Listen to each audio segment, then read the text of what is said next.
आज हम देखेंगे माँ का श्राद्ध, एक भावुक कथा। वीडियो अच्छा लगे तो हमारे चैनल को लाइक, शेयर, कमेंट, सब्सक्राइब अवश्य करें। बचपन से हम सुनते आते हैं कि माँ बाप के चरणों में स्वर्ग होता है। उनकी सेवा से बड़ा कोई धर्म नहीं और कोई बड़ा पुण्य नहीं, लेकिन न जाने क्यों बड़े होते ही हम ये सब भूल जाते हैं। इस भावुक कहानी को सुनकर शायद कुछ लोगों को वो सारी बातें याद आ जाएगी। माँ का श्राद्ध, एक भावुक कथा। दीदी, याद तो है ना, कल माँ का श्राद्ध है। हमने बड़ी पूजा रखी है उनके आत्मा की शांति के लिए, इसीलिए आपको सहपरिवार के साथ आना ही है।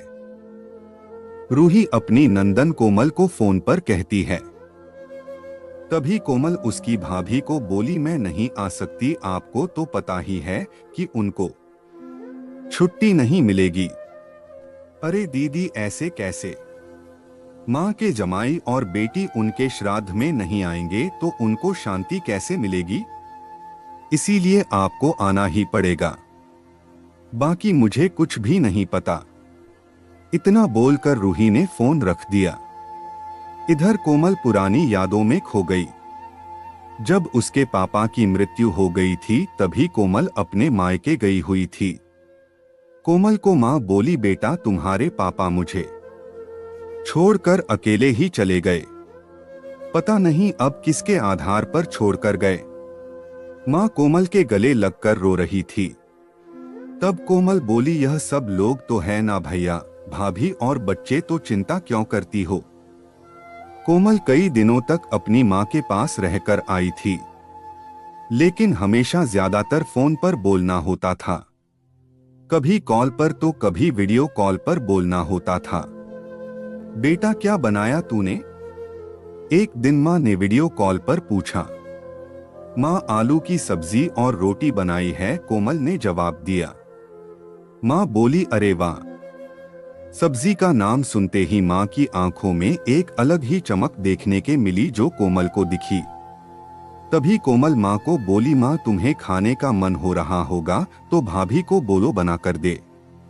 कोमल हंसते हुए माँ से बोली।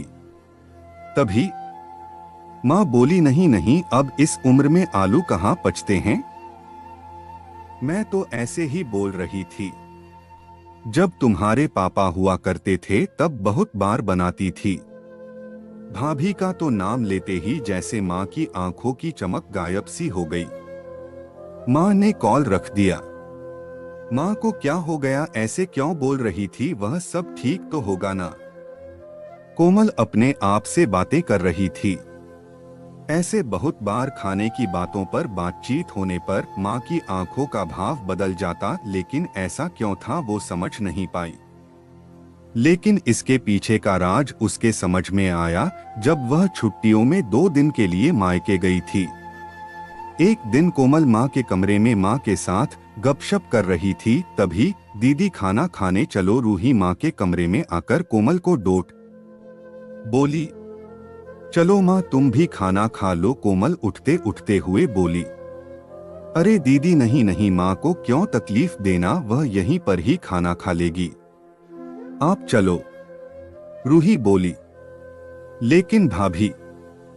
लेकिन वेकिंग कुछ नहीं दीदी, आप चलो, माँ के घुटनों में दर्द होता है, इसलिए माँ कमरे में ही खाना खाती है।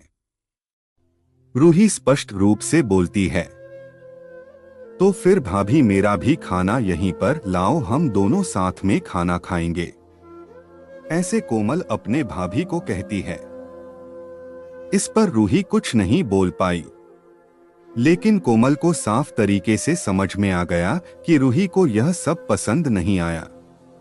वह चुपचाप वहां से निकल गई और थाली में पूरी सब्जी, रायता, अचार लेकर आई और माँ के लिए खिचड़ी। माँ यह क्या है? तुम यह सब नहीं खाने वाली हो क्या? कोमल माँ को बोली। उतने में रूही बोली, अरे दीदी, माँ को यह सब हजम होता ही नहीं, इसलिए मैं उनको खिचड़ी और दाल ही देती हूँ। इतना बोलकर रूही वहां से निकल गई। माँ ने अपनी प्लेट उठाई पर माँ का ध्यान कोमल की प्लेट पर ही था। यह देख कोमल सुनसी पड़ गई। उसने माँ के मुंह में एक पूरी का निवाला डाला, लेकिन माँ ने मना कर दिया। तब कोमल ने अपनी माँ की आंखों में वही भाव देखा था जो वीडियो कॉल पर देखा था। पता नहीं भाभी का डर था या लड़की के निवाले का मोह था। तब भी कोमल ने पूरा खाना माँ को खिलाया और खुद खिचड़ी खाने लगी। 2 दिन कोमल वहीं पर थी और कोमल माँ को उसकी प्लेट का खाना खिलाती और खुद खिचड़ी खाती। ऐसे 2 दिनों तक चला। माँ के बहुत मना करने के बाद भी कोमल मात्र जिद में माँ को खाना खिलाती थी। वह बोली, भैया मैं कुछ दिनों के लिए माँ को अपने घर ले जाती हूँ। घर जाने से पहले कोमल ने अपने भाई तन्मय को पूछा। वह बोला, क्या तुम्हारा दिमाग खराब हो गया है? लोग क्या कहेंगे? बेटा माँ को तकलीफ देता होगा, इसलिए माँ अपनी बेटी के घर रहती है। तन्मय गुस्से में बोला, अरे बाबा सही तो बोल रहा है वह। माँ बेटी के घर जाती है क्या भला? तू आराम से जा अपने घर, मेरी चिंता मत कर, मैं यहाँ खुश हूँ। बेटे की बातें सुनकर माँ बोली। कोमल ने बहुत जिद की, लेकिन माँ बेबस थी। कोमल उदास मन से अपने घर वापस आई। कुछ दिनों बाद खबर आई कि माँ अब नहीं रही। इस खबर ने सब कुछ खत्म कर दिया था।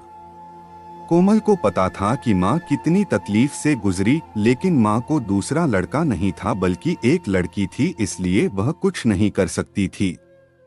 कोमल अकेले ही माँ के श्राद्ध में आई। आज माँ के श्राद्ध में 56 तरह के भोग बनाए गए। सब लोग मजे से खा रहे थे। लोगों ने रूही और तन्मय की वाहवाही करने में कोई कसर नहीं छोड़ी। दुनिया में सबसे अच्छा बेटा और सबसे अच्छी बहू कह रहे थे उन्हें। माँ के गुजर जाने के बाद इतना विचार कर रहे हैं, तो माँ जिंदा थी तब कितनी सेवा की होगी दोनों ने। कोमल दुखी होकर माँ की तस्वीर की तरफ देख रही थी। तभी दीदी चलो आप भी खाना खा लीजिए, रूही कोमल को बोली, जो माँ के रूम में माँ की तस्वीर सीने से लगाकर रो रही थी। वह बोली, नहीं भाभी मुझे नहीं खाना। लेकिन क्यों? आप नहीं खाना खाओगे तो माँ की आत्मा को कैसे शांति मिलेगी? रूही कोमल को बोली, भाभी जिस खाने के लिए मेरी माँ जब जिंदा थी तब तरसती थी, उसे मरने के बाद दे रहे हो तो वो कैसे तृप्त होगी? सोचकर देखो एक बार, आज आपने पकवानों का ढेर लगाया है। माँ जिंदा थी तब आपने उनकी मनपसंद खाने के 2 निवाले खिलाए होते तो माँ वैसे भी तृप्त हो चुकी होती। वही माँ का असल में श्राद्ध कहलाता। यह जो भी हो रहा है वह सिर्फ एक दिखावा है। इसकी वजह से माँ कैसे तृप्त हो पाएगी? और जो घर से मेरी माँ अतृप्त होकर चली गई, वह घर से मैं कैसे खाना खा सकती हूँ भला? कोमल चीढ़कर रूही से बोली। तभी वहां पर तन्मय भी आ गया। भगवान की लाठी में आवाज नहीं होती है भैया भाभी, वो जब भी किसी पर पड़ती है ना तब जख्म बहुत गहराई तक और न भरने वाली होती है। आप भी तो 2 बच्चों के माता पिता हो, लेकिन मैं भगवान से दुआ जरूर करूंगी कि आप जब तक जिंदा हो तब तक आपको अतृप्त ना रखें। माँ ने तो अपना वनवास भोग कर कहीं नया जन्म लिया होगा, लेकिन आपकी जिंदगी बहुत बड़ी है। कोमल यह सब बोलकर माँ की तस्वीर लेकर चली गई। पीछे रूही और तन्मय की गर्दन शर्म से झुक गई। दोस्तों, माँ बाप जिंदा है तब तक उनकी सेवा करना, उनकी हर इच्छा पूरी करना, वही उनका असली श्राद्ध होता है। उनकी मृत्यु के बाद कितने भी 56 भोग बनाए सब व्यर्थ है।